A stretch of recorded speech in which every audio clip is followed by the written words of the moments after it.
नमस्कार, मैं हूं आपके साथ शिप्रा झा। दोपहर के 1:30 बजने वाले हैं और वक्त है जोहार झारखंड का। शुरुआत करते हैं झारखंड की बड़ी खबरों के साथ, लेकिन सबसे पहले बात की जाएगी नीट पेपर लीक मामले की। नीट पेपर लीक मामले में हजारीबाग से कई खुलासे सामने आए हैं। ओएसएस स्कूल में भेजे गए NEET exam sealed question paper में ओएसएस स्कूल के प्रबंधक ने कहा है कि बीते दिन आर्थिक अपराध इकाई की टीम उनके स्कूल पहुंची थी और नीट प्रश्न पत्र लीक मामले को लेकर उनसे पूछताछ भी की गई। एहसान उल हक ने यह भी बताया है कि आर्थिक अपराध इकाई की team state bank of India भी पहुंची, जहां ब्लू डार्ट कुरियर सर्विस के माध्यम से क्वेश्चन पेपर सेंटर में डिस्ट्रीब्यूट किया गया था।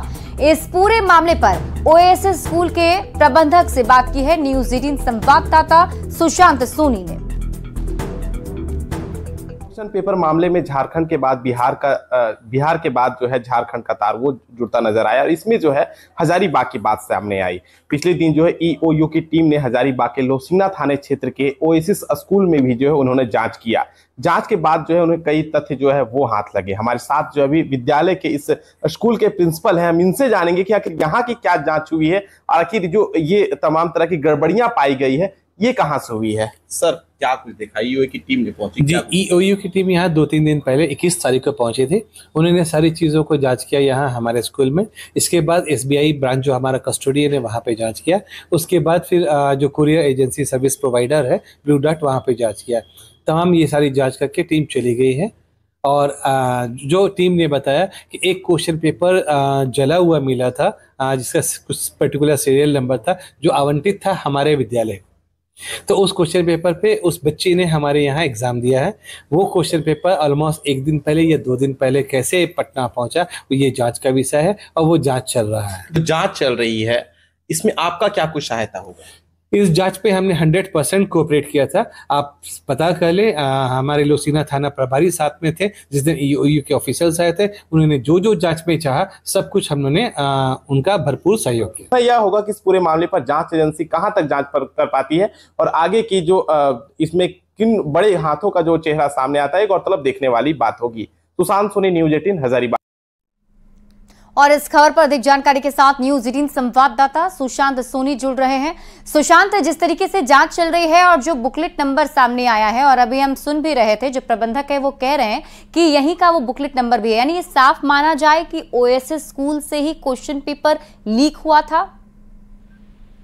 देखिए, जिस तरीके से इस विद्यालय के प्रिंसिपल ने बताया है कि क्वेश्चन पेपर का जो बुकलेट नंबर है वो यहाँ से जो वही पटना से जब मिलान की गई तो सेम पाया गया। लेकिन इस पूरे मामले पर जो एक बड़ा खुलासा यह भी होता नजर आ रहा है, जैसा कि ओएसएस स्कूल के प्रिंसिपल बताते हैं कि जब ईओयू की टीम हजारीबाग पहुंचने के बाद इस जो परीक्षा केंद्र है यहाँ पे उन्होंने जांच किया।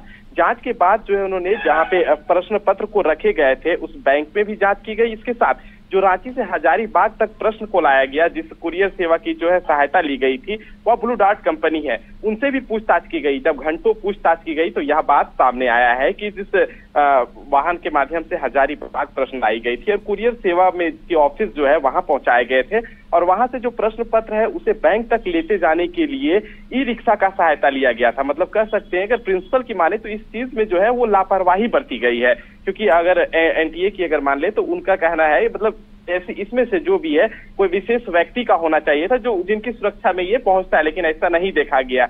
और इसी मायने में अगर देखा जाए, अगर जो जांच एजेंसी है वो आगे अगर देखती है तो कई सारे इसमें भी खुलासे हो सकते हैं, क्योंकि जो ट्रांसपोर्टिंग का जो मामला है वो जो है संदिग्ध बताया जा रहा है। जी सुशांत, जरा ये भी अपडेट करें कि क्या कब क्वेश्चन पेपर लीक हुआ था, परीक्षा से कितने दिन पहले? क्या इस बात की जानकारी मिल पाई कि हजारीबाग से कौन से जो इसमें आरोपी सामने आ रहे हैं उसका कनेक्शन था जो एक्टिव था? देखिए, अभी अगर क्वेश्चन पेपर लीक मामले की अगर हम बात कर ले तो जिस तरीके से जो बात सामने आया, जो जला हुआ क्वेश्चन पेपर पटना में पाए गए उसके आधार पे जो है वो जांच चली, लेकिन यह स्पष्ट नहीं हो पा रहा है कि आखिर हजारीबाग के जो है कौन शख्स इस पूरे मामले में शामिल है। हालांकि जो जांच एजेंसियां है वो अपने स्तर से गहनता से छानबीन कर रही है। आशंका यह भी जाहिर है। ठीक है सुशांत, आप इस खबर पर नजर बनाए रखिए, वापस भी आपसे अपडेट लेंगे। बहुत बहुत शुक्रिया तमाम जानकारी के लिए। बढ़ते आगे, नीट पेपर लीक मामले में गिरफ्तार चिंटू ने पूछताछ के दौरान ईओयू के सामने कई अहम खुलासे कर दिए हैं। पेपर लीक मामले में शामिल कुछ लोगों के नाम का खुलासा चिंटू के बयान के आधार पर किया गया है। जिसमें एक बार फिर से रांची का नाम सामने आया है। रांची के चुटिया इलाके में रेस्टोरेंट संचालक रॉकी का नाम अब सामने आया है। देवघर से गिरफ्तार चिंटू को रांची के रॉकी ने ही सॉल्व पेपर दिए थे और उस पेपर को चिंटू ने बिहार भेजा था। इस खबर पर और अधिक जानकारी दे रहे हैं न्यूज़ 18 संवाददाता ओम प्रकाश। पेपर लीक मामले को लेकर जांच जो है वो लगातार जारी है। ईओयू के द्वारा जांच में कई अहम खुलासे हुए हैं और उसमें झारखंड का भी जो नाम है वो जुड़ गया है। साफ तौर से अगर बात करें तो इस बार एक नया नाम जो है वो रॉकी का आया है, जो कि चुटिया थाना क्षेत्र में एक रेस्टोरेंट संचालक है और उसके द्वारा रेस्टोरेंट का कार्य जो है वो किया जाता है। पूरे मामले में ये जो जांच में बातें सामने आई है, जो देवघर से गिरफ्तारियां हुई थी उस दरमियान आरोपियों से हुई पूछताछ में ये बातें जो हैं वो सामने आई है, जिसमें साफ तौर से बताया गया कि जो रॉकी का जो नेटवर्क था वो सीधे अतुल वत्स और जो तमाम बड़े गिरोह के लोग शामिल हैं इस पूरे मामले में, उन लोगों से था। वो सीधे उनसे बात करता था। रॉकी के द्वारा ही सॉल्व पेपर जो है वो जो चिंटू को दिया गया था और चिंटू के द्वारा वो पेपर जो है वो बिहार पहुंचाया गया था। तो पूरे मामले में कई अहम कड़ियां जो हैं वो रांची से जुड़ रही हैं और मामले की जांच में लगातार न सिर्फ झारखंड के 3 जिलों का नाम सामने आ रहा है, बल्कि रांची का भी नाम उसमें मुख्य रूप से सामने आया है। अब देखना होगा कि इस पूरे मामले की जांच अब जो सीबीआई के हैंड में चली गई है किस तरह से आगे बढ़ती है और कौन कौन से लोग इस पूरे नेक्सस में शामिल हैं, उनके चेहरे कब तक बेनकाब होते हैं। कैमरामैन प्रभाकर के साथ ओम प्रकाश, न्यूज़ 18 रांची। और अब बात करते हैं अगली खबर की। दिल्ली में आज कांग्रेस की उच्च स्तरीय बैठक होने वाली है, जिसमें झारखंड के प्रदेश अध्यक्ष राजेश ठाकुर के साथ ही विधायक और कई नेता भी शामिल होंगे। बैठक में कांग्रेस विधायक दल के नेता और खाली हुए मंत्री पद पर चर्चा होगी। साथ ही झारखंड में आने वाले विधानसभा चुनाव पर भी मंथन किया जाएगा। बता दें कि आगामी विधानसभा चुनाव में कांग्रेस का कम से कम 33 सीट पर दावा करने का ऐलान है। हमारे नेता आदरणीय राहुल गांधी जी, हमारे राष्ट्रीय अध्यक्ष आदरणीय मल्लिकार्जुन खड़गे साहब, प्रभारी मीर साहब, अध्यक्ष राजेश ठाकुर जी ने आदेश किया है कि दिल्ली में विगत लोकसभा चुनाव की भी समीक्षा करेंगे और इसी के साथ साथ आने वाले विधानसभा की भी समीक्षा होगी। देखिए, आज हम लोगों को विधानसभा को लेकर के आज बैठक है और हमारे राष्ट्रीय अध्यक्ष आदरणीय मल्लिकार्जुन खड़गे जी, आदरणीय राहुल गांधी जी का उसमें मार्गदर्शन मिलेगा और जो राज्य में किस तरह से हम लोग ने जीत हासिल की है और उस निमित्त कहाँ कुछ कमी रह गई है उसको ध्यान में रखते हुए सारी बातों पर चर्चा होगी। और कांग्रेस की दिल्ली में बैठक और झारखंड कांग्रेस नेता के दिल्ली दौरे पर बीजेपी ने तंज कसा है। प्रतुल शाहदेव ने कहा है कि कांग्रेस दिल्ली से सरकार चलाना चाहती है और हम लोग कार्यकर्ताओं के साथ झारखंड में बैठक करते हैं। यही फर्क है कांग्रेस और बीजेपी में। देखिए, राजनीतिक शहजादे वाले परिवार की पार्टी में यही होता है कि जो फीडबैक होता है वो दिल्ली से होता है, जबकि हमारी पार्टी कार्यकर्ताओं की पार्टी है। इसलिए जो हमारे चुनाव प्रभारी थे शिवराज सिंह चौहान साहब और जो सह प्रभारी थे हेमंत विश्व शर्मा साहब, वो दोनों अपने व्यस्त कार्यक्रमों के बावजूद रांची आते हैं, कार्यकर्ताओं से ग्राउंड जीरो पर फीडबैक लेते हैं और जीत का मंत्र देते हैं, टास्क देते हैं और उसके बाद जाते हैं। तो कांग्रेस और हमारे बीच का यही अंतर है। इसी कारण 3 चुनावों में कांग्रेस की दुर्गति हुई है। कोडरमा से दूसरी बार लोकसभा का चुनाव जीतने के बाद अन्नपूर्णा देवी ने आज लोकसभा में सांसद के तौर पर शपथ ली। प्रोटेम स्पीकर भर्तृहरि महताब ने उन्हें शपथ दिलाई है। बता दें कि अन्नपूर्णा देवी मोदी सरकार 3.0 में कैबिनेट मंत्री हैं और उन्हें महिला एवं बाल विकास मंत्रालय की जिम्मेदारी मिली है। पहले भी वो मोदी सरकार 2.0 में केंद्रीय राज्य मंत्री रह चुकी हैं। मैं अन्नपूर्णा देवी जो लोकसभा की सदस्य निर्वाचित हुई हूँ, ईश्वर की शपथ लेती हूँ कि मैं विधि द्वारा स्थापित भारत के संविधान के प्रति सच्ची श्रद्धा और निष्ठा रखूंगी। मैं भारत की प्रभुता और अखंडता अक्षुण्ण रखूंगी तथा जिस पद को मैं ग्रहण करने वाली हूँ उसके कर्तव्यों का श्रद्धापूर्वक निर्वहन करूंगी। लोकसभा सांसद के तौर पर शपथ लेने से पहले हजारीबाग और चतरा से पहली बार सांसद बने मनीष जायसवाल और कालीचरण सिंह ने क्या कहा, दोनों सांसदों से बात की है न्यूज 18 संवाददाता अनूप गुप्ता ने। अभी हमारे साथ झारखंड के 2 सांसद हैं और दोनों पहली दफा सांसद बने हैं और अभी जाने वाले हैं लोकसभा सत्र में। ये बताइए, आप हजारीबाग से सांसद हैं, पहली दफा किस तरीके से देख रहे हैं? बहुत बड़ी रिस्पांसिबिलिटी हजारीबाग के लोगों ने आपके कंधे पे दी है। कि हम लोग 2 बार विधायक रह चुके हैं, तो इस संसदीय परंपरा को अच्छे से जानते भी हैं, समझते भी हैं और अपनी जिम्मेवारी का भी एहसास हम लोगों को है। भारतीय जनता पार्टी के सदस्य हैं, देश हित राष्ट्र हित में काम करने वाले लोग हैं, तो जिम्मेवारी का जो निर्वहन भी है वो भी अच्छे से करेंगे। अभी हमारे साथ चतरा के भी सांसद हैं। सर, जिस तरीके से इस बार लोकसभा चुनाव में परिणाम आए, बीजेपी को जितनी सफलता की उम्मीद थी वो नहीं आ पाई, जेएमएम ने अच्छा किया, क्या कहेंगे? क्योंकि चुनावी साल भी है। देखिए, तो गणित का फेर होता है, कभी मत इधर 2% जाते हैं, कभी उधर जाते हैं, उससे कोई बहुत चिंता का विषय नहीं है। चुनाव 2 सीट हम 3 सीट कम लाए हैं गठबंधन के साथ, ठीक है, कभी होता है राजनीति में, तो ये स्वाभाविक प्रक्रिया है। कोई कारणों से हम चूक जाते हैं, बहुत कम मतों से हम चुनाव, हमारे 2 लोकसभा क्षेत्र हारे हैं, ठीक है, कोई अंतर नहीं। पहली दफा आप सांसद बने हैं, रिस्पांसिबिलिटी ज्यादा नहीं देखते आप? किस तरीके से निभाएंगे इस रिस्पांसिबिलिटी को? कार्यकर्ता रहो तो स्वाभाविक है ना, कार्यकर्ता रहो तो स्वाभाविक है। संसदीय प्रणाली को केवल देखना है, समझना है।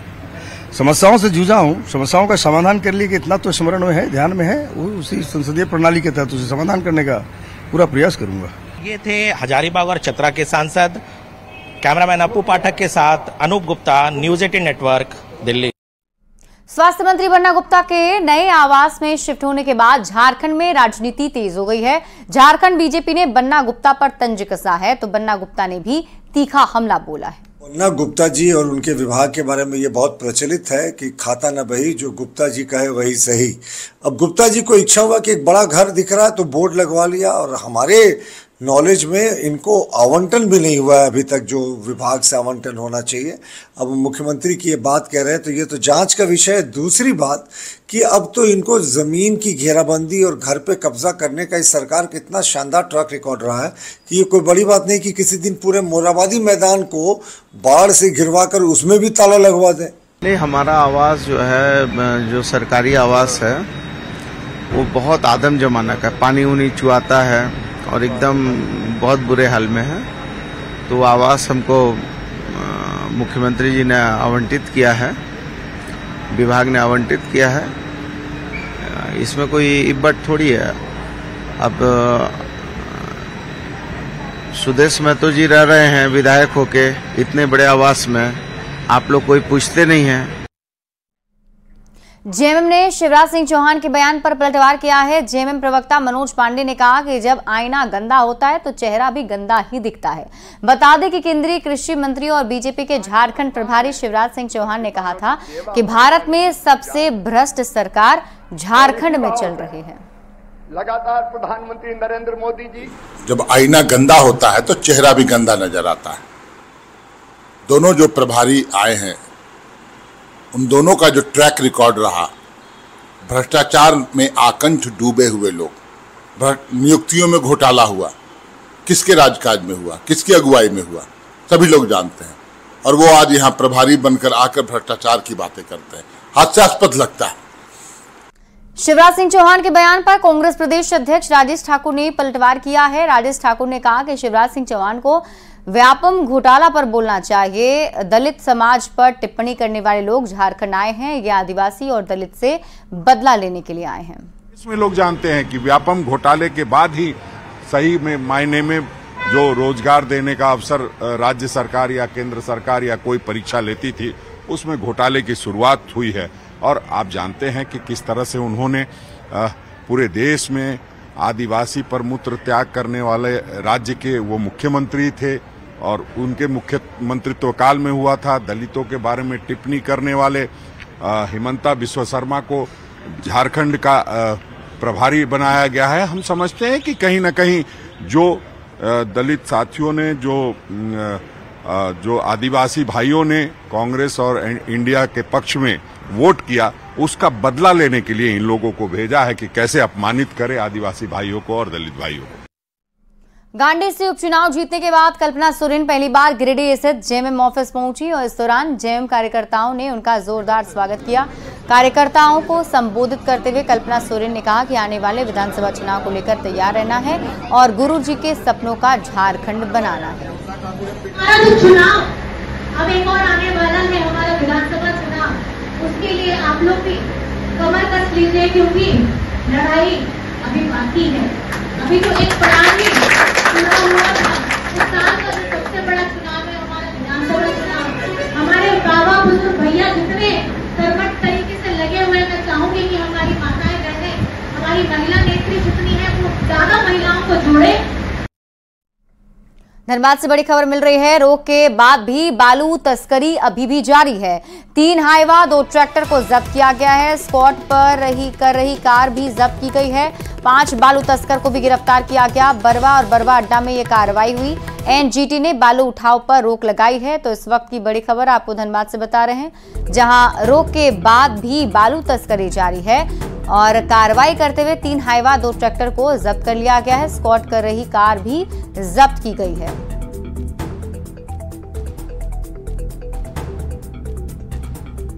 पुलिस अधीक्षक महोदय से प्राप्त सूचना के आधार पर और एवं उनके निर्देशानुसार गोविंदपुर पुलिस के द्वारा एवं माइनिंग के द्वारा, दोनों के द्वारा कल रात अवैध बालू के कारोबारी के विरुद्ध एक अभियान चलाया गया।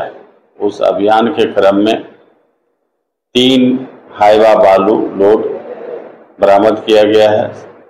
सबसे विशेष बात इसमें है कि उस हाईवा को जो जासूसी करके एस्कॉर्ट करके पहुंचाने वाले मोहम्मद कमरू जमा, उनको भी गाड़ी के साथ पकड़ा गया है। सरायकेला के आदित्यपुर पुलिस ने हत्या और फायरिंग मामले का खुलासा कर दिया है। पुलिस ने कुल 9 अपराधियों को गिरफ्तार कर जेल भेज दिया है। कल्पनापुरी पहाड़ी मैदान के पास विवेक सिंह हत्याकांड और जमीन कारोबारी रॉकी कालिंदी और उसके 3 साल के बेटे पर जानलेवा हमला हुआ था। पुलिस ने खुलासा करते हुए कहा कि 7 अपराधी विवेक हत्याकांड में शामिल थे और 2 फायरिंग मामले में शामिल थे। इनके पास से पुलिस ने 3 देसी पिस्टल, 2 देसी कट्टा, 8 जिंदा गोली के साथ ही कई सामान बरामद किए हैं। इनके द्वारा अलग अलग जगह पे छापेमारी करके कुल 7 लोगों को गिरफ्तार किया गया है, जिसमें सुशांत सिंह देव उर्फ टुन्ना सिंह, सोनू वर्मा उर्फ सोनू बच्चा, दुशासन महतो, जयप्रकाश महतो, सूरज तांती, राजेंद्र महंत उर्फ राजन जो छत्तीसगढ़ का रहने वाला है, और मान सिंह मुर्मू, 7 की गिरफ्तारी की। जामताड़ा के धोबना गांव में नकली शराब फैक्ट्री में पुलिस ने छापेमारी की है। इस दौरान लाखों रुपए के तैयार शराब और निर्माण सामग्री मिले हैं। साथ ही मौके से गिरफ्तार तीनों आरोपी को जेल भेज दिया गया। पुलिस ने 3 गाड़ी और शराब बनाने वाले सामानों को जब्त कर लिया है। डीसी कुमुद सहाय के निर्देश पर उत्पाद अधीक्षक सौरभ तिवारी के नेतृत्व में छापेमारी अभियान चलाया गया, जिसमें बड़ी मात्रा में स्पिरिट, बने हुए शराब, हजारों की संख्या में खाली बोतल, रैपर सहित अन्य सामग्री बरामद किए गए। बता दें कि शराब माफिया नकली शराब बनाकर बिहार में खपाने का काम करते थे। इसी बीच रुक कर लेते हैं बड़ी खबर की। रांची से इस वक्त की बड़ी खबर मिल रही है, जहां बगैर लाइसेंस वाले बार पर कार्रवाई की गई है। ड्रामा क्लब एंड लाउंज में छापेमारी हुई है। बगैर लाइसेंस परोसी जा रही थी यहां शराब, जिस पर कार्रवाई की गई। संचालक और मैनेजर को पुलिस ने गिरफ्तार कर लिया है। आपको बता दें, लालपुर थाना पुलिस ने बड़ी कार्रवाई की है। लोहरदगा पुलिस से बड़ी कार्रवाई करते हुए कल्हे पाट चौक के पास से भारी मात्रा में गांजा बरामद किया है। पुलिस ने तौफीक अंसारी नाम के शख्स के घर पर छापेमारी की, जिसमें एक एसयूवी, 2 कार और 42,800 रुपए भी बरामद किए गए। मौके का फायदा उठाकर गांजा तस्कर फरार हो गया। पुलिस मामले की जांच में जुट गई। बता दें कि जब्त गांजे की कीमत 70 लाख रुपए बताई जा रही है। घर की पार्किंग के अंदर और पार्किंग के बाहर कुछ गाड़ियां मिलती हैं, जिन गाड़ियों को विधिवत जब्त किया जाता है। जब्त करने के बाद जब उसकी चेकिंग होती है तो उसमें भारी मात्रा में गांजा प्राप्त होता है। जो टोटल रिकवरी है गांजे की वो लगभग 139 kgs है। उसके साथ साथ 3 गाड़ियों को पकड़ा गया है। तीनों ही लग्जरी गाड़ियां हैं, एक फॉर्च्यूनर है, एक XUV 500 है और एक क्रेटा है। धनबाद के झरिया थाना क्षेत्र के BCCL ईस्ट भगत डी के 9 नंबर बंद चाणक में गिरे युवक का शव बरामद कर लिया गया। लगभग 72 घंटे बाद माइंस रेस्क्यू की टीम ने शव को बाहर निकाला है। शव को झरिया थाने की पुलिस ने कब्जे में लेकर पोस्टमार्टम के लिए भेज दिया। शव निकाले जाने के बाद लोगों ने मृतक के परिवार वालों को मुआवजा देने की मांग की। बता दें कि गुरुवार को रात ही बताया जा रहा है कि रात हो जाने की वजह से राहत और बचाव कार्य शुरू नहीं किया जा सका था। शनिवार को NDRF की टीम ने चाणक में उतरने की कोशिश की, लेकिन चाणक काफी गहरा और पानी होने के कारण नीचे टीम नहीं उतर सकी। बाद में अधिकारियों, जनप्रतिनिधियों और स्थानीय लोगों के दबाव के बाद BCCL की माइंस रेस्क्यू की टीम एक बार फिर चाणक पहुंची और दिन भर की मशक्कत के बाद रविवार देर रात युवक का शव चाणक से बाहर निकाल लिया गया। पोजीशन में बॉडी गिरा था, इसमें वाइंडर नहीं है। उसके बाद आपका चाणक में गिरा, हम लोग को कोई उतरने का जुगाड़ नहीं है, तो एक ट्रायल एरर मेथड में हम लोग कोशिश कर रहे थे, जिसके चलते इतना टाइम लगा। तो जैसे भी करके हम लोग का टोटल रेस्क्यू स्टेशन का जितना ब्रिगेड मेंबर, ऑफिसर, इस लोग जो मेहनत किया है उसी का नतीजा ये वाला है। और बाकी यूनियन भी यहाँ पर बहुत सपोर्ट किया, मैनेजमेंट तो हम लोग को ढेर सामान जितना मांगे है सब समय दिया है, जिसके चलते ये सक्सेसफुल हम लोग हुए। और फिलहाल इस बुलेटिन में अभी के लिए बस इतना ही। आगे देख लेते हैं हेडलाइंस।